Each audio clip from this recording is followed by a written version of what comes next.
अस्सलाम वालेकुम। प्रोग्रेसिव पाकिस्तान के साथ मैं हूं फ़रूक शेख। मैं उम्मीद करता हूं कि आप बिल्कुल खैरियत से होंगे। सामने नाज़रीन, प्रोग्रेसिव पाकिस्तान में मेरी आपके साथ मुलाकात हर सोमवार से लेकर जुमे तक दोपहर 1 बजे हुआ करती है और मुख्तलिफ मौज़ूआत के हवाले से बात की जाती है। एक बेहतरीन किस्म की मोटिवेशन, इंस्पिरेशन और लर्निंग के साथ प्रोग्रेसिव पाकिस्तान का सिलसिला जारी है और आज भी उसी मकसद के तहत आपकी खिदमत में हाजिर हैं। और आज भी इंशाल्लाह प्रोग्रेसिव पाकिस्तान से बहुत कुछ पॉजिटिव हमें सीखने को मिलेगा। और आज बेसिकली हम प्रोग्रेसिव पाकिस्तान में एक रूटीन मैटर को डिस्कस करेंगे जिसे हम कहते हैं कि रोज़मर्रा का मसला बन चुका है। वो मसला है मोटापा, ओबेसिटी। ये देखते ही देखते इसमें बहुत ज़्यादा इजाफा होना शुरू हो चुका है। और परेशान कुन बात ये है कि जो नौजवान हैं या बच्चे हैं वो भी इसमें मुब्तला होना शुरू हो चुके हैं, जिसमें उनका डाइट प्लान जो है वो बहुत ज़्यादा मैटर करता है, क्योंकि हम लापरवाही में बहुत सारी चीज़ें उनके डाइट में ऐड कर देते हैं जो नहीं ऐड करना है। सेकेंडली, हमारी रूटीन में या खुराक में बहुत सारी ऐसी चीज़ें हैं जो रोज़मर्रा ज़िंदगी का हिस्सा नहीं होनी चाहिए। कभी कभार आपने जस्ट टेस्ट चेंज कर लिया तो शायद आपके लिए ठीक हो, लेकिन हम रूटीन में उन चीज़ों को इस्तेमाल करते हैं, शायद वो भी वजह ओबेसिटी का बायस बनती हैं। सो जनाब, आज मौजू होगा ओबेसिटी या मोटापा। प्रोग्राम में शामिल होने के लिए आप रब्ता करते हैं 0334 1966 966 पर। आपके कॉल्स और मैसेजेस को प्रोग्राम में शामिल किया जाता है और अपने मेहमान के साथ हम उन सवालात को शेयर भी करते हैं। तो जनाब, आज इस टॉपिक पर बात करने के लिए हमने प्रोग्रेसिव पाकिस्तान में दावत दी है शेजा सोहेल साहिबा को। क्लिनिकल डाइटिशियन हैं और मैं एक बार फिर इनका बहुत मशकूर हूँ कि ये तशरीफ़ लाएँ। जब भी इनसे मुलाकात होती है बहुत कुछ सीखने को मिलता है, एक बड़ा इंटरेक्टिव सेशन रहता है। सो इंशाल्लाह आज भी इंशाल्लाह ऐसा ही होगा। बहुत बहुत शुक्रिया, आपने कीमती वक्त दिया आज के शो के लिए। Thank you so much for having me. शेजा, ओबेसिटी की हम बात करें, बेसिकली सबसे पहले तो हमें इस चीज़ को क्लियर करना है। कुछ दिन पहले या कुछ वीक्स पहले मुझे मौका मिला इसी टॉपिक के ऊपर प्रोग्राम करने का, तो बुनियादी सवाल जो है वो कंफ्यूज हमें ये करता आ रहा है तब से, उससे पहले से भी, कि हम शायद डिफाइन नहीं कर पाते कि ओबेसिटी बेसिकली है क्या। ओबेसिटी का मतलब ये कि जस्ट टमी बाहर आ गई है, पेट बढ़ चुका है, या फिर जस्ट आपका वेट गेन होता चला जा रहा है तो हम समझें कि हाँ ये अब डेंजर जोन में जाना शुरू हो चुका है। तो ओबेसिटी को हम कैसे डिफाइन करेंगे? ओबेसिटी की अगर एक बेसिक डेफिनेशन देखें तो ओबेसिटी का मतलब है कि increase in fat cells and increase in size of fat cells and increase in size and number of fat cells. यानी कि आपके जिस्म के अंदर फैट सेल्स, आपके चर्बी के जो सेल्स हैं उनका ज़्यादा हो जाना, या उनके साइज़ का ज़्यादा हो जाना, या उनके साइज़ और इसके साथ साथ उनके नंबर का ज़्यादा हो जाना आपकी ओबेसिटी को डिफाइन करता है। लेकिन बहुत सारे लोग इसको रिलेट करते हैं जस्ट वेट से। हालांकि वेट आपका मल्टीपल चीज़ों पे डिपेंड करता है, क्योंकि हमारी बॉडी के अंदर जस्ट फैट नहीं है। हमारी बॉडी का जो मेजर पार्ट है वो है वाटर। हम 60 to 70% वाटर से बने हैं। उसके बाद हमारी बॉडी के अंदर जो है दो तरह का मास आ जाता है, एक हमारा है फैट मास और एक है फैट फ्री मास। जो फैट फ्री मास है उसके अंदर हमारा बोन मास आ जाता है जो कि मेजरली कंट्रीब्यूटर है। दूसरे नंबर पे हमारा मसल मास आ जाता है। जबकि हम अगर फैट मास की तरफ जाएं तो फैट मास के अंदर हमारे पास जो है हमारी मेजरली फैट भी दो तरह की, एक है ओवरऑल बॉडी फैट जो कि हमारी ओवरऑल बॉडी के ऊपर हमें नजर आती है, और एक हमारा है विजरल फैट जो कि हमारे ऑर्गन्स के गिर्द है, जो कि नेचुरली कुदरत ने हमें दिए हैं हमारे ऑर्गन्स को प्रोटेक्ट करने के लिए। They are important for us. लेकिन अगर इसकी भी अगर ज्यादा मिकदार बढ़ जाए तो वो भी हमारे लिए नुकसानदेह, बल्कि वो हमारी बॉडी के लिए ज्यादा नुकसानदेह एज कंपेयर टू कि हमारा ओवरऑल बॉडी वेट बढ़ जाए या ओवरऑल बॉडी फैट बढ़ जाए। अगर विजरल फैट हमारा इंक्रीज हो रहा है तो ऑटोमेटिकली हमारे ऑर्गन्स के ऊपर इफेक्ट आता है और हमें मल्टीपल डिजीजेस आती हैं। बिल्कुल सही तो है। उस चीज पे हम इसका इन्हिसार करते अच्छा, हैं। हम इसको कह सकते हैं कि जो फैट है या ओबेसिटी है ये सेम नहीं है। Yes, exactly. बेसिकली ये मिसपरसेप्शन है Yes. कि हमें ये लगता है कि आप बहुत फैट हो गए तो मतलब आप ओबीज में चले गए। बेसिकली हमारे जो जनरल पॉपुलेशन है उसका कॉन्सेप्ट है कि वेट का इंक्रीज होना जो है ना वो आपको मोटा ज़ाहिर करता है, हालांकि वेट का इंक्रीज होना नहीं, आपके फैट का इंक्रीज होना जो है वो आपको मोटा ज़ाहिर करता है। देखिए ये मल्टीपल फैक्टर इस पर डिपेंड करते हैं। इसमें जेंडर आता है, आपकी एज आती है, आपकी हाइट आती है, ठीक है, आपके जीन्स आती हैं। फॉर एग्जाम्पल एक सेम पर्सन है, सेम वेट का 60 kg का पर्सन है, वो अगर मेल है आप उसको देखेंगे उसकी आपको फिजिक बिल्कुल लीन नजर आएगी। एज कम्पेयर टू आप 60 kg की अगर फीमेल देखेंगे वो आपको थोड़ी बल्कि महसूस होगी। बिहाइंड द सीन ये रीजन है कि मेल के अंदर क्योंकि वो ही मसल मास होगा जबकि फीमेल के अंदर वो ही फैट मास है, तो उसको देख के हम कभी भी परसेप्ट नहीं कर सकते कि एक वेट या एक कोई भी नंबर या वेट स्केल आपकी ओवरऑल जो है ना वो फैट को डिफाइन नहीं करता। सही है, बिल्कुल सही। अच्छा ये इसका तासुर लिया जा सकता है कि शायद ये जेनेटिकली हमें इन्फ्लुएंस कर रहा है कि मेरे बड़ों में से किसी को था, फिर नेक्स्ट जनरेशन में आ गया, फिर मेरे तक आ गया। इसका मतलब ये कि ये फैट जो है जेनेटिकली आगे से आगे मूव कर रहा है। क्या ऐसा मुमकिन होता है या फिर प्योरली हमारे इन्वायरमेंट के ऊपर या हमारी डाइट के ऊपर मैटर करता है? सबसे पहले तो अगर हम जीन्स की बात करें, अगर हमारे अंदर एक स्पेसिफिक तरह के जीन्स जिन्हें ओबी जीन्स हैं वो मौजूद हैं तो हमारे अंदर ओबेसिटी के चांसेस ज़्यादा होते हैं। लेकिन उस जीन्स को भी एक्टिवेट करने के लिए इन्वायरमेंटल फैक्टर्स बेटर करते हैं। इन्वायरमेंटल फैक्टर्स में आपकी डाइट आ जाती है, आपके लाइफस्टाइल आ जाता है, आपकी फिजिकल एक्टिविटी आ जाती है, आपका स्लीप साइकिल आ जाता है, और इस तरह की तमाम चीज़ें जो है ना वो मैटर करती हैं। अगर आपके अंदर ओबी जीन्स मौजूद हैं उस फिर भी आप अपने जो है ना वेट को मेंटेन कर सकते हैं अगर आपके इन्वायरमेंटल फैक्टर्स कंट्रोल में है। सही है। कुछ बॉडी टाइप्स ऐसी होती हैं, बाज़ औक़ात ये होता है कि हम अक्सर सुनते हैं हमारे अपने पीयर में, फ्रेंड सर्कल में, कुछ लोग कहते हैं कि हम कुछ भी नहीं खाते, लगता है हमें सब कुछ लग जाता है, और कुछ कहते हैं कि हम जो भी खाएं हमें लगता नहीं है। क्या बॉडी टाइप में डिफरेंट होता है? यस, बेसिकली हमारे पास ना 3 तरह की बॉडी टाइप है। नंबर 1 है एक्टोमॉर्फ। एक्टोमॉर्फ वो बॉडी टाइप है जिसे हम कहते हैं कि जिनको कुछ नहीं लगता। बेसिकली इस तरह के थोड़े लीन टाइप पर्सन्स होते हैं, इनका वेट जल्दी इंक्रीज नहीं होता।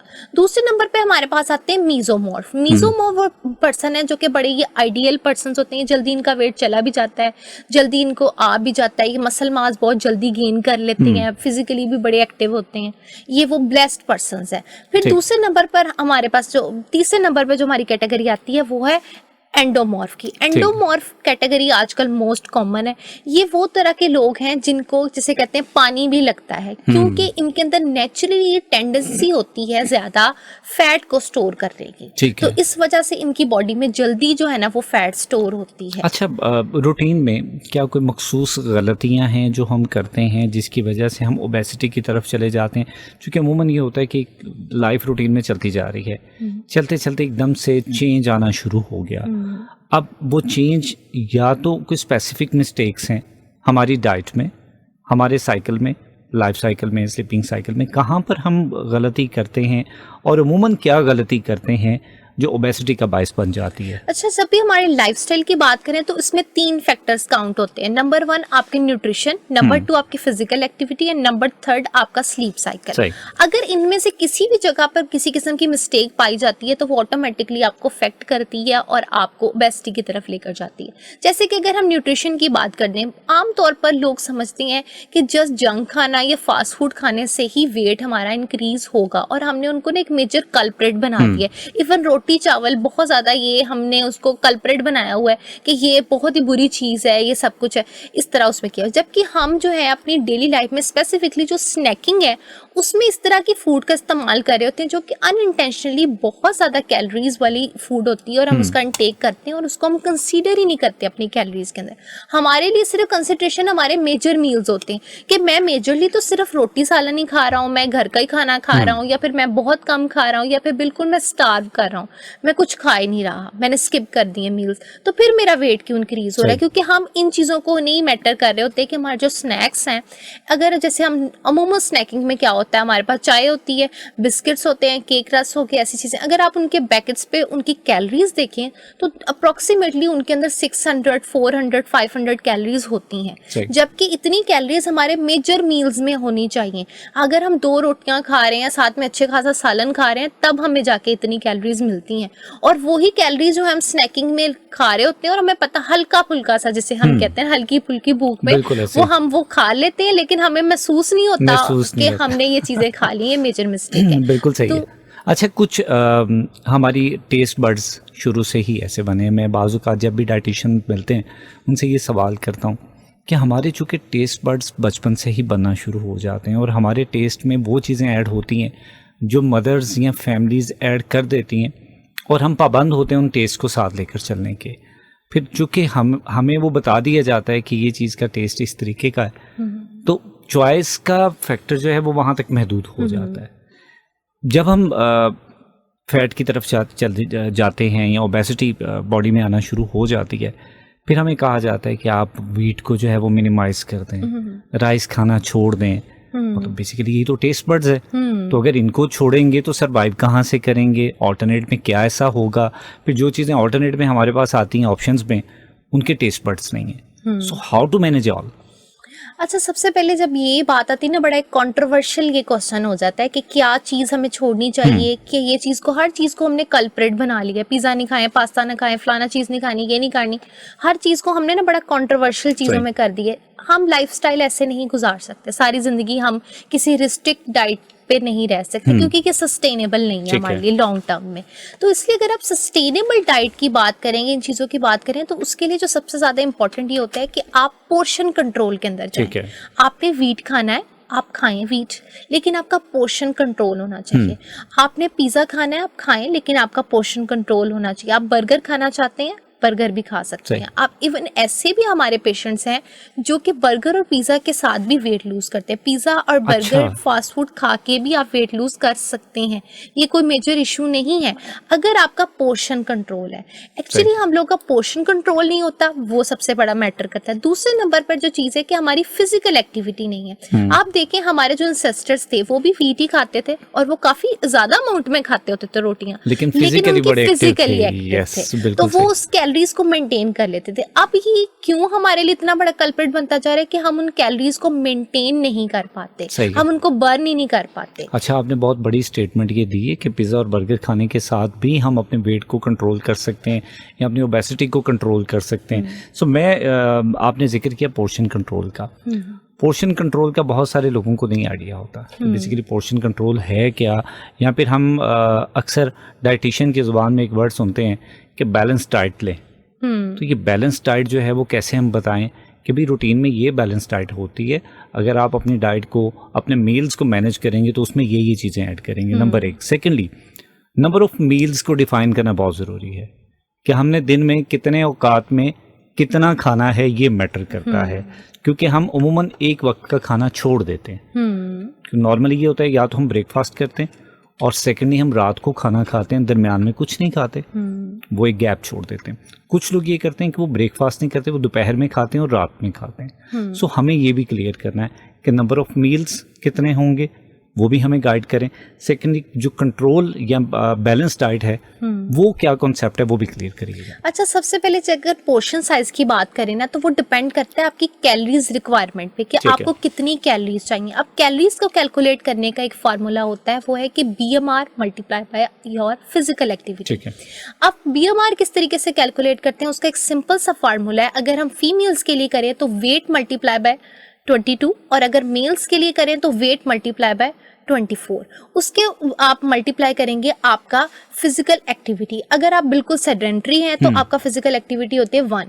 अगर आप थोड़ा सा उसको आगे आगे चलते हैं, जो कि अमूमन ज्यादातर लोगों में नहीं पाया जाता, तो ये थोड़ा थोड़ा प्लस होता जाता है, आपका फिजिकल एक्टिविटी फैक्टर आता है। तीसरे नंबर पर इसके अंदर काउंट होता है आपका इंजरी फैक्टर। वो बहुत रेयर केसेस होता है कि कोई बीमार है या उसकी अकॉर्डिंगली जो है ना वो कैलोरीज आपकी होती है। अगर आप अपनी कैलोरीज रिक्वायरमेंट के अंदर खा रहे हैं तो उसके अकॉर्डिंगली आपने पोर्शंस को डिवाइड करना है। ठीक है, पोर्शंस को आप मल्टीपल मील्स के अंदर डिवाइड करें, वो ज्यादा बेनिफिशियल रहता है। जैसे आपने कहा कि कितने मील्स खाने चाहिए, ठीक है, मील्स खाने का डिपेंड करता है कि आपकी तो रूटीन क्या है, आपका लाइफस्टाइल कैसा है, लेकिन मेजरली आपको कम से कम जो है वो 3 मेजर मील्स और 3 स्नैक्स जो है वो लाजमी लेने चाहिए। अच्छा, ये क्यों हेल्प आउट? अब हम लोग कहते हैं कि सिर्फ 3 वक्त का खाना या 2 वक्त के खाना ही खाना चाहिए, ये क्यों आपको हेल्प आउट करता है? होता ये है कि जब हम मील्स को स्किप करते हैं हम काफ़ी देर तक अपनी बॉडी को फास्टिंग कंडीशन में रखते हैं, जिसके नतीजे में हमारी बॉडी के अंदर स्ट्रेस हार्मोन जो कि कॉर्टिसोल कहलाता है वो रिलीज होना शुरू हो जाता है और वो हमारी बॉडी के अंदर फैट को स्टोर कराता है। जब उसके बाद जब हम एकदम फास्ट ब्रेक करते हैं तो हम एक बड़ा हैवी, क्योंकि हमें भूख लगी होती है, पूरा दिन कुछ खाया नहीं होता, हम बहुत हैवी मील खा लेते हैं, तो बॉडी हमारी स्ट्रेस में आ जाती है और वो जितना आपने फूड खाया उसको एक्स्ट्रा, जैसे कहते हैं ना, अब्जॉर्व करती है। ठीक है, बिल्कुल। इसके कंपैरेटिवली अगर आप वही मील को अगर थोड़े थोड़े वक्फे से खाते हैं तो वो उसमें हेल्प आउट आपके ये होता है कि वो बॉडी स्ट्रेस कंडीशन में नहीं जाती, उसको एक सिग्नल मिलता रहता है कि नहीं कुछ देर बाद हमें कुछ मिलेगा। दूसरा ये चीज आपको अनहेल्थी ईटिंग से बचाती है, क्योंकि एकदम जब आप बिंज ईटिंग करते हैं कि नहीं कोई बात नहीं, अब मैंने पूरा दिन का कुछ नहीं खाया, मैं ये तो खा लूं, खाने से क्या फर्क पड़ेगा? ओवर इनटेक कर जाते हैं। अच्छा, आपने कहा कि 3 मेजर मील्स और 3 स्नैक्स। अच्छा, ये पूरी डे में ऐसा लगता है कि हम कुछ देर के बाद हम कुछ खाते पीते ही रहते हैं, जबकि अपने फैट को कंट्रोल करने के लिए या ओबेसिटी के ऊपर काम करने के लिए लोग खाना पीना छोड़ देते हैं। हम अभी शो से पहले बात कर रहे थे, आपने कहा कि लोग फाके की तरफ चले जाते हैं कि भी खाना पीना छोड़ दो, अगर तो आपने अपने वेट को लूज करना है या ओबेसिटी को कंट्रोल करना है। क्या खाना पीना छोड़ने से ओबेसिटी कंट्रोल होती है? अच्छा, खाना पीना छोड़ के भी लोगों का वेट लूज नहीं हो रहा होता, उसके बिहाइंड रीजन ये है कि आपकी बॉडी स्ट्रेस में जाती है। जब भी आप बॉडी को स्टार्व करते हैं तो बॉडी के अंदर स्ट्रेस हार्मोन, जैसे कि मैंने पहले भी बताया, कॉर्टिसोल रिलीज होना शुरू होता है। कॉर्टिसोल एक बड़ा दुश्मन है हमारी बॉडी का, ये हमारी बॉडी के अंदर मल्टीपल जो है हमारे फैट सेल्स को मल्टीप्लाई करना शुरू कर देता है। इसके साथ साथ ही हमारी बॉडी के तमाम ऑर्गन को स्ट्रेस कंडीशन में ले आता है, वो ऑटोमेटिकली फ्लरिश नहीं करते, वो हमें मेंटल और फिजिकल दोनों तरह का स्ट्रेस देते हैं। तो उसके नतीजे में हम वो समझ रहे होते हैं कि शायद हम स्टार्विंग कर कर जो है वो वेट लूज करें, बल्कि हम वेट गेन कर रहे होते हैं। बल्कि ये जो कॉर्टिसोल हार्मोन है ये इस तरह का कल्प्रेट है, ये हमारी बॉडी को एक फील देता है, जो चीज़ हम खाना चाहते हैं और हमने खाई नहीं है, हमें फील देता है कि तुमने वो खा ली है। तो उसके नतीजे में ऐसे हमारी बॉडी में केमिकल्स रिलीज होते हैं जो कि हमारी बॉडी के अंदर वाकई इस चीज़ को ज़्यादा कर देते हैं, हमारी बॉडी के अंदर फैट को ज़्यादा कर देते हैं कि जस्ट फील से हमें फील आनी शुरू हो जाती है कि हमने वो चीज़ खा ली है। हालांकि एज कम्पेयर टू अगर हम वो खा लेते तो वो इतना प्रॉब्लम ना होता। सही है शीता, अमूमन ये देखा गया है कि बॉडी टाइप में डिफरेंस होता है, मेल्स की, फीमेल्स की, फिर उनका इंटरनल सिस्टम जो है, उनका मेटाबॉलिज्म है वो बिल्कुल चेंज है। लेकिन हम जब एक्सरसाइज करते हैं, हम डाइट लेते हैं, तो हम एक दूसरे को देखकर मुतासिर होकर लेते हैं और हम इस चीज़ को भूल जाते हैं कि शायद उसकी बॉडी टाइप के मुताबिक सूटेबल हो सकता है, मेरे लिए ना हो, या मेरे लिए सूटेबल होगा उसके लिए ना हो। तो हम ये रूटीन एक्सरसाइज करते हैं कि जो चीज़ मुझे इफेक्ट कर रही है तो मैं लाजमी आपको बताऊंगा कि आप ये करके देखें, मैंने किया तो मुझे तो बहुत फ़र्क पड़ा है। सो ये मैसेज किस हद तक इफेक्टिव होता है या डिस्ट्रक्टिव होता है? ये काफ़ी हद तक ही डिस्ट्रक्टिव और बेड़ागर्क करने वाला मैसेज है बेसिकली। अच्छा। क्योंकि जैसे कि सोशल मीडिया का इन्फ्लुएंस बढ़ चुका है, तो हमें आए दिन जो है ना वो एक महीने में 10 kg वेट लूज के जो है ना स्लोगन्स नज़र आने शुरू हो जाते हैं कि एक मंथ में ये हो जाएगा, ये कावा, ये ड्रिंक पिए आपका इतना वेट लूज हो जाएगा। और लोग इस तरह के क्लेम्स करते हुए बहुत सारी फक्कियों पे, बहुत सारी चीज़ों पर नज़र आते हैं कि इसको खाने से ऐसा हो जाएगा, वैसे होगा, जबकि ऐसा नहीं होता। वेट लूज का शुरू से एक ही फार्मूला है, वो ये कि जब आप अपनी बॉडी को कैलोरीज डेफिसिट देते हैं तब आपका वेट लूज होता है। अब आप वो जिस भी तरीके से दें, कोई भी फूड हेल्थी और अनहेल्थी नहीं होती, वो डिपेंड करता है कि आपकी नीड पर। अगर एक फॉर एग्जाम्पल आपकी कैलोरीज रिक्वायरमेंट 1600 किलो कैलोरीज हैं और मेरी रिक्वायरमेंट 1200 किलो कैलोरीज है, अगर मैं आपका मील 1600 किलो कैलोरीज का लूंगी तो मेरा वेट गेन होगा, क्योंकि मैं अपनी कैलोरीज रिक्वायरमेंट से ज्यादा ले रही हूँ एज कम्पेयर टू अगर आप मेरा मील लेंगे, क्योंकि वो आपकी कैलोरीज रिक्वायरमेंट आप डेफिसिट देंगे अपनी बॉडी को, तो आपका वेट लूज होगा। तो सेम फूड ही एक पर्सन के लिए जो है वो हेल्थी है, दूसरे पर्सन के लिए अनहेल्थी हो सकती है। ठीक है, ये सिर्फ अंडरस्टैंड करने की जरूरत है। सो जनाब, डिस्कशन जारी है ओबेसिटी के हवाले से। स्टूडियो में मेरे साथ मौजूद हैं शीज़ा सुहेल साहिबा, क्लिनिकल डाइटिशियन हैं। डिटेल में डिस्कशन जारी है, बहुत कुछ समझने को और सीखने को मिल रहा है। अल्टीमेट एक बड़ी पॉजिटिव मोटिवेशन मिलती है। बहुत सारे ऐसे दोस्त जो हमारे जैसे, जिनकी ऑफिस वर्किंग में सिटिंग पोजीशन में ज़्यादा वर्किंग होती है, एक्सरसाइज का वक्त कम मिलता है, तो ऐसे में हमारे पास इंस्टेंट मैयर क्या होगा वो भी मैं जानूंगा शीज़ा से कि कैसे पॉसिबल है कि हम अपनी रूटीन में कुछ ऐसा करें कि फौरी तौर पर इसके ऊपर कंट्रोल करना शुरू किया जाए। सेकेंडली, हमारा स्लीपिंग साइकिल किस हद तक मैटर करता है ओबेसिटी में, उसको कंट्रोल करने में या उसको ख़राब करने में, ये भी जाना जाएगा। प्रोग्राम में शामिल होने के लिए आप रब्ता कर रहे हैं 0334 1966 966 पर। एक शॉर्ट ब्रेक ले रहा हूँ, ब्रेक से वापस आएंगे, गुफ्तगू को जारी रखेंगे, कहीं जाइएगा मत, मिलते हैं इस ब्रेक के बाद। जी वेलकम बैक, आप सुन रहे हैं प्रोग्रेसिव पाकिस्तान वेब एफएम 96.6 पर और मैं हूं फ़ारूक शेख। आज हम बात करें जी ओबेसिटी के हवाले से। स्टूडियो में मौजूद हैं शहजाद सुहेल, क्लिनिकल डाइटिशियन हैं, और हमें ये बता रही हैं कि ओबेसिटी को कैसे कंट्रोल करना है। सो जनाब, जो सिलसिला डिस्कशन का जहाँ से ब्रेक हुआ था वहीं से कंटिन्यू करते हैं, और जहन में ये सवाल आता है कि इंस्टेंट मैयर क्या होगा, क्या ऐसा करें फौरी तौर पर कि हमें जब महसूस होना शुरू हो जाए कि अब हम ओबेसिटी की तरफ जा रहे हैं, हमें यहाँ पे इसको कंट्रोल करना है। सो पहले इंस्टेंट मैयर आपसे जानते हैं। अच्छा, ये जो आपने सवाल किया ना कि कैसे पता चलेगा कि ओबेसिटी की तरफ हम जा रहे हैं। सबसे पहले अगर आप अपनी फिजिकल एक्टिविटी के अंदर कमी देख रहे हैं, किस तरीके से कमी कि आपको अपनी डेली टास्क जो परफॉर्म कर रहे हैं उसके अंदर डिफ़िकल्टी हो रही है, लाइक जैसे ब्रेथलेसनेस, आपको सांस का चढ़ना, आपको ऐसे महसूस हो रहा है कि जो मैं एक्टिविटी कर रहा हूँ उसके अंदर मेरा इंटरेस्ट जो है वो कम होता जा रहा है। इंटरेस्ट से मुराद ये है कि आप कंसंट्रेट नहीं कर पा रहे, तो इसका मतलब है कि आपकी बॉडी के अंदर कोई प्रॉब्लम है। अच्छा, इंडिकेटर की अगर बात करें तो इंडिकेटर में अमूमन फैट का इंडिकेटर ये होता है कि जब आपकी बॉडी के जो स्पेसिफिक एरियाज हैं वो अपनी शेप से आउट होना शुरू हो जाए, बेसिकली आपकी फिटनेस अफेक्ट होनी शुरू हो जाए, ना कि आपके ओवरऑल बॉडी के अंदर जो है ना, एक होता है गेन, एक मसल गेन। मसल गेन हो रहा है तो नॉट अ बिग प्रॉब्लम, लेकिन अगर आपका फैट गेन हो रहा है तो आपकी बॉडी डीफॉर्म होनी शुरू हो जाती है। लाइक जैसे आपने कहा कि पेट का लटकना शुरू हो जाता है, आपका वेस्ट साइज बहुत ज़्यादा इंक्रीज होने लग जाता है, आपके जो है वो आर्म्स में बहुत ज़्यादा साइज इंक्रीज होना शुरू होता है, और स्पेसिफिकली आप सैगीनेस अपने अंदर महसूस करना शुरू कर देते हैं कि आपकी बॉडी सैग करना शुरू कर देती है, जो कि एक मेजर इंडिकेटर होता है कि आपकी बॉडी के अंदर फैट की कम्युलेशन ज़्यादा हो रही है। फर्दर इसमें मल्टीपल टेस्टिंग भी होती हैं, जिसके अंदर इन बॉडी टेस्टिंग जो है बड़ी फेमस भी है और बहुत बेनिफिशियल भी है। इन बॉडी अगर आप अपनी टेस्टिंग कराते हैं उससे आपको काफ़ी हद तक पता चल जाता है कि आपकी बॉडी के अंदर फैट की परसेंटेज कितनी है, क्योंकि अमूमन जो परसेंटेज एक फीमेल के लिए 25% फैट होना और मेल्स के लिए 35% फैट होना चाहिए आपकी बॉडी के अंदर। अगर इससे ज़्यादा आप एक्सीड कर रहे हैं तो इसका मतलब है कि आप अपनी बॉडी को डिफॉर्मेशन की तरफ लेकर जा रहे हैं। ठीक है। अच्छा, आपको क्या लगता है कि अब वक्त के साथ साथ हम बहुत ज़्यादा कॉन्शियस हो गए अपनी बॉडी को लेकर, अपने मसल्स को लेकर, अपनी फिटनेस को लेकर। सो ओबेसिटी को मेजर करने के लिए पैरामीटर्स चेंज हो चुके हैं या पहले से मौजूद थे, हम इतने कॉन्शियस नहीं थे? ओबेसिटी को मेजर करने के लिए पैरामीटर्स पहले से मौजूद थे, लेकिन बात यह है कि हमारा कल्चरल इन्फ्लुएंस भी बहुत ज़्यादा था। अगर आप आज से जो है कम से कम 50 इयर्स बैक जाएं तो वो एक कॉन्सेप्ट था लाइक फीमेल्स में मुटियारन का होने का। आप उनकी जो फिजिक थी, उनकी जो बॉडी टाइप थी, वो बड़ा आइडियलाइज की जाती थी कि हम कर्वी बॉडीज को आइडियलाइज करते थे। लेकिन जैसे जैसे हमारा टाइम गुजरा तो वो हम जीरो फिगर साइज की तरफ जो है वो आना शुरू हो गया, वो हमें इन्फ्लुएंस करना शुरू कर दिया। तो हमें लगने लग गया कि अब वो ओबीज हैं और जो साइज जीरो वाले पर्सन्स हैं वो फिट हैं। लेकिन with the passage of time हमने उसको भी जो है ना वो किया कि रिजेक्ट किया कि ये भी कोई अच्छी चीज़ नहीं है।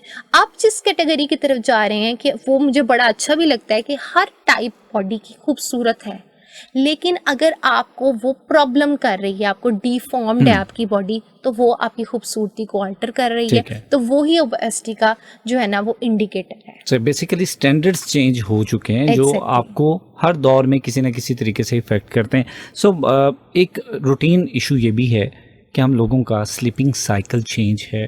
बहुत सारे लोग शायद इस चीज़ को अंडरस्टैंड नहीं करते कि नींद इस हद तक मैटर करती है कि वो आपके मील्स को, आपकी डाइट को, इवन के आपकी ओबेसिटी के ऊपर अच्छा खासा असरअंदाज होती है। सो मैं आपसे ये सुनना चाहूँगा इस हवाले से हमें क्या कहेंगी, जो कि एक कॉमन ट्रेंड भी है। बहुत सारे लोग लेट नाइट में कंप्यूटर के ऊपर वर्किंग करते हैं और रात को 2 बजे 3 बजे तक जागते हैं और सुबह जो है वो रूटीन उसी के मुताबिक कंटिन्यू रहती है। कैसे मुमकिन है कि हम अपनी रूटीन को मैनेज कर रहे हैं जो कि अब बन चुकी है इस तरीके की, उसके बावजूद हमें अपनी ओबेसिटी को भी कंट्रोल करना है?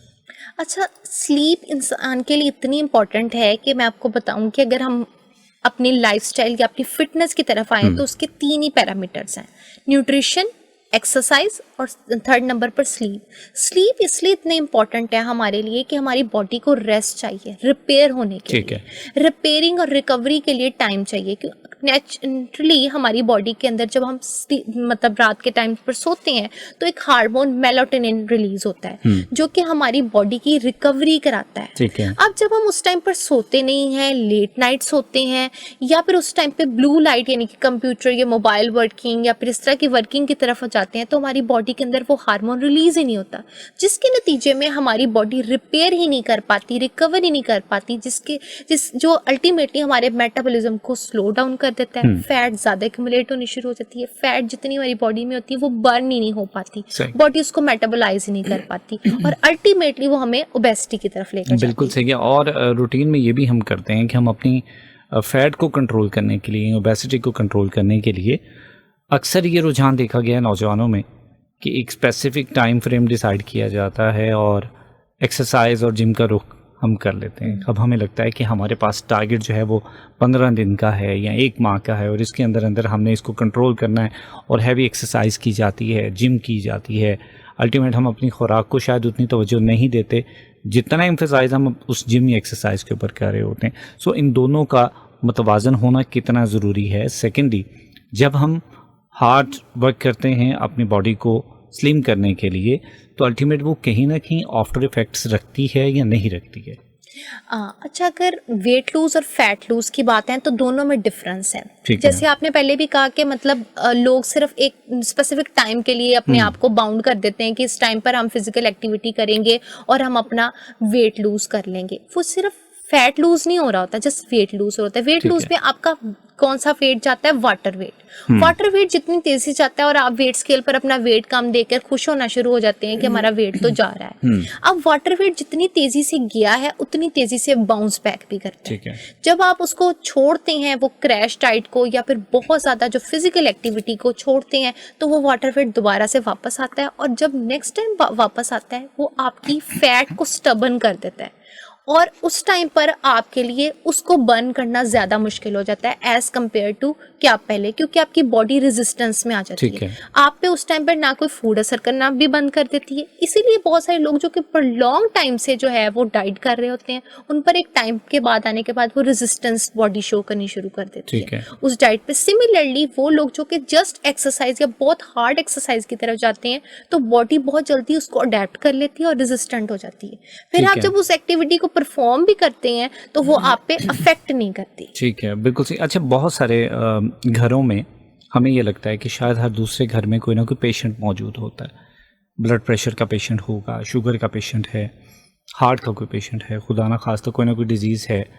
सो ऐसे में बॉडी फैट जो है वो इंक्रीज़ होना शुरू हो जाती है, ओबेसिटी होना शुरू हो जाती है। फैट एक साइड पर रहेगी लेकिन वैसे ओवरऑल ओबेसिटी आना शुरू हो जाएगी क्योंकि फिजिकल एक्टिविटी कोई नहीं है। और जब ये हमारे बड़े या बुजुर्ग एक्सरसाइज या एक्टिविटी करना चाहते हैं, कर नहीं पाते क्योंकि अल्टीमेट वो एक तो उनकी हेल्थ उनको सपोर्ट नहीं कर रही होती, सेकेंडली वेट गेन हो रहा होता है बहुत तेज़ी के साथ। सो कैसे मुमकिन है कि हम अपनी सेहत का भी ख्याल रखें? और उमूमन डॉक्टर्स जो हैं वो रिकमेंड भी करते हैं कि आप वॉक लाजमी करें, 10 मिनट करें, 20 मिनट करें, बट बॉडी सपोर्ट नहीं करती है। सो कैसे पॉसिबल है? अच्छा, सबसे पहले बात आई जैसे आपने कहा कि जब ओल्ड एज में स्पेसिफिकली ये प्रॉब्लम फेस कर रहे होते हैं कि उस टाइम जो है वो एक्टिविटी हो नहीं पाती। हमेशा जब भी ओबेसिटी का या फिर कोलेस्ट्रॉल का या डायबिटीज की बेस जो है वो एक दिन में नहीं रखी जाती। ये इसकी बेस स्टार्ट होती है आपके चाइल्डहुड से। ठीक है। हम बचपन से बच्चों को ऐसी ग़िज़ा का इस्तेमाल करवाते हैं या उनको इस तरीके से उनकी ट्रेनिंग करते हैं कि उनके अंदर फिजिकल एक्टिविटी नाम की चीज़ खत्म होगी। जैसे with the passage of time आप देख रहे हैं कि स्कूल्स, कॉलेजेस, यूनिवर्सिटी में स्पोर्ट्स और फिजिकल एक्टिविटीज़ खत्म होती जा रही हैं। बच्चे ज़्यादातर जो है ना वो टेबल पोजीशन पर रहते हैं, ज़्यादा सिटिंग पोजीशन पर रहते हैं, जिसके नतीजे में अब बच्चे ने बचपन से वो चीज़ की ही नहीं, उसके मसल्स भी नहीं है, उसके बोन्स भी उसकी आदि नहीं है, उसकी बॉडी अडेप्ट ही नहीं की। इसी तरीके से उसके यंग एज में रहे। आप जब ओल्ड एज में जाके आप उनको कहेंगे कि ये एक्टिविटी करें, वो चीज़ें करें, उनकी बॉडी उस चीज़ को सपोर्ट ही नहीं करती क्योंकि आप में न्यूट्रन डेफिशिएंसी बहुत ज़्यादा हो चुकी होती है, आप में विटामिन डी की कमी होती है, आप में B12 की कमी होती है और उस टाइम पर आपका मेटाबॉलिज्म मेटाबॉलिज्म भी स्लो डाउन हो चुका होता है। सही। इसलिए हमेशा इसकी बेस आप स्टार्टिंग से स्टार्ट करें, ज़्यादा बेनिफिशियल रहता है।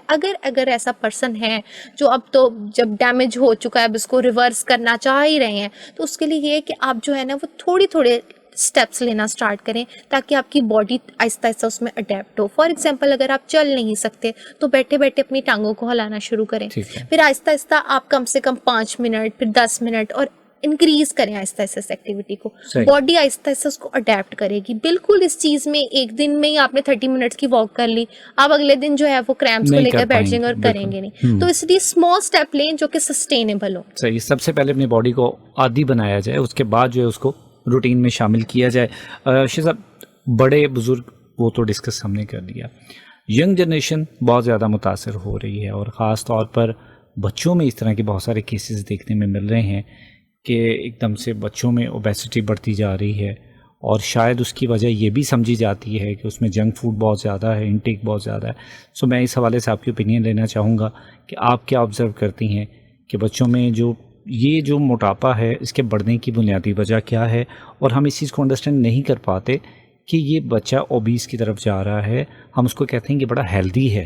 हेल्दी होना या ओबेसिटी होना दोनों में डिफरेंस है, उसको ज़रा बताइएगा। बेसिकली ये है कि बचपन से ना हम बच्चों की जो है ना बेस इस चीज़ों पे रखते हैं कि वो जस्ट कार्ब्स पे होते हैं। हाँ, स्पेसिफिकली अगर हम देखें कि हमारे जो माशरे के अंदर वो इस तरह के सीरियल्स मौजूद हैं जिस पे बच्चों को फीड किया जाता है, पैकेज फूड मौजूद है जो कि बच्चों को दी जा रही होती है। छोटे से बच्चों को मैं यहाँ पे नेम भी लेना चाहूँगी, स्लांटी दे देते हैं मदर्स, ठीक है, उसके बाद से रिलैक्स दे रही हैं। कभी उनकी बैलेंस डाइट के ऊपर वर्क ही नहीं किया जाता, उनको कभी वेजिटेबल आपने इंट्रोड्यूस ही नहीं कराई, उनको फ्रूट्स इंट्रोड्यूस ही नहीं कराए उनके लाइफ के अंदर, उनको फाइबर कभी मिला ही नहीं, तो ऑटोमेटिकली वो उसी तरह की फूड के साथ उनके सेल्स डेवलप होते हैं। फिर जैसे जैसे अगर टॉडलर्स या फिर अब स्कूलिंग लाइफ की बात करें तो उसके अंदर उन पे पीयर प्रेशर भी बहुत है बच्चों के ऊपर के लंच भी जो है वो हमें फैंसी और जंक और इस तरह का चाहिए, कैंटीन का खाना या समथिंग लाइक दैट।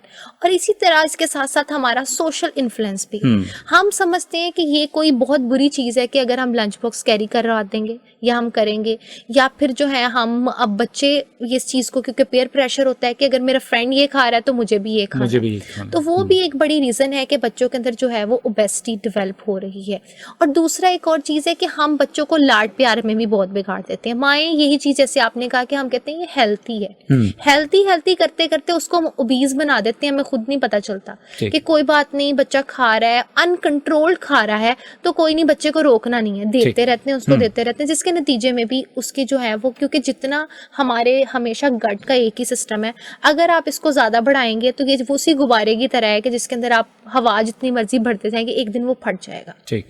तो इसी तरीके से अगर आप उसमें थोड़ी हवाई रखेंगे तो ये उतना ही उसका साइज रहेगा। बिल्कुल सही है शेज़ाब। अल्टीमेट बहुत सारे इश्यूज हैं जिनको हमने डिस्कस किया। सो मैं बिल्कुल ब्रीफली आपसे ये जानना चाहूँगा, स्मार्ट होने के लिए क्या करना? स्मार्ट होने के लिए जो है वो सबसे पहले आप अपनी बॉडी, अगर तो आप ओबीज में हैं या फिर ओवरवेट हैं तो अपनी बॉडी को डेफिसिट दें, अपनी कैलोरीज जितनी आप इनटेक कर रहे हैं उससे थोड़ा सा कट डाउन करें, कम से कम 500 किलो कैलोरीज का कट डाउन दें, जिसमें मेजरली ये है कि अगर आप 250 किलो कैलोरी, जो कि बड़ी मिनिमल से कैलोरीज हैं, अगर आप इसका कट डाउन कर देते हैं अपनी फूड के अंदर और 250 किलो कैलोरीज को आप कट डाउन कर देते हैं अपने फिजिकल एक्टिविटी के थ्रू, तो बड़ा इजीली मेंटेन है स्लिम करने के लिए। बाकी अगर कुछ फूड जो कि बहुत ज़्यादा मेजरली इफेक्ट करती हैं आपकी ओबेसिटी में, वो है 3 वाइट्स। 3 वाइट्स के अंदर वाइट फ्लोर आ जाता है आपके पास वाइट शुगर आ जाती है, और 3rd नंबर पर आपके पास वाइट सॉल्ट आ जाता है। इन जितने की जो प्रोसेस हमारे पास फ्लोर है, शुगर है, इस चीज़ को अपनी लाइफ से कट डाउन कर दें। अगर आप 21 डेज अपनी लाइफ से शुगर को कट डाउन करते हैं तो आपका गारंटी 3 to 4 kg जो है ना वेट नीचे आ जाता है। बिल्कुल सही, बहुत शुक्रिया, आपने कीमती वक्त दिया आज के शो के लिए और बहुत कुछ हमें सीखने को मिला। Thank you so much. So जनाब, आज प्रोग्रेसिव पाकिस्तान में हमने बात की है ओबेसिटी के हवाले से। स्टूडियो में मेरे साथ मौजूद हैं डाइटिशियन शीज़ा सुहेल साहिबा, क्लिनिकल डाइटिशियन हैं, और ओबेसिटी के हवाले से बेहतरीन किस्म की हमें गाइडलाइन आज के शो में मिली। मैं हमेशा की तरह जाने से पहले अगर सम अप करूँगा तो चंद एक बातें आपके साथ शेयर करूँगा। उसमें पहली बात तो ये कि हम अपने वेट को, अपनी ओबेसिटी को या वेस्ट को लेके बहुत ज़्यादा हम फिक्र करते हैं कि ये बहुत तेज़ी से बढ़ती चली जा रही है, लेकिन फ़िक्र सिर्फ बढ़ने की होती है, कम करने की उतनी फ़िक्र नहीं होती। सेकंड ये कि अगर कम करने की फ़िक्र करना है तो उसमें बहुत सारी चीज़ें रूटीन में शामिल करना है, लेकिन बहुत सारी चीज़ों से पहले जो ज़रूरी चीज़ है वो ये है कि अपनी रूटीन में वॉक या एक्सरसाइज को लाजमी शामिल करें, जो कि हम नज़रअंदाज करते हैं। और मुझे ये बात हमेशा से बड़ी मुतासिर करती है, दिल को लगती है कि अगर आप वॉक के आदी नहीं हैं तो आहिस्ता आहिस्ता पहले अपनी बॉडी को वॉक का आदी बनाएं, उसके बाद उसको रूटीन का हिस्सा बनाएं। पहले 5 मिनट करें, 10 मिनट करें, 20 मिनट करें, फिर आहिस्ता इसको दोहरानिए, बढ़ता चला जाएगा। आप एक ही दफ़ा में 20-30 मिनट करते हैं, उसके बाद दूसरे दिन आप वॉक करने की आप में हिम्मत नहीं रहती, तो ये एक गलत एक्सरसाइज हो जाती है।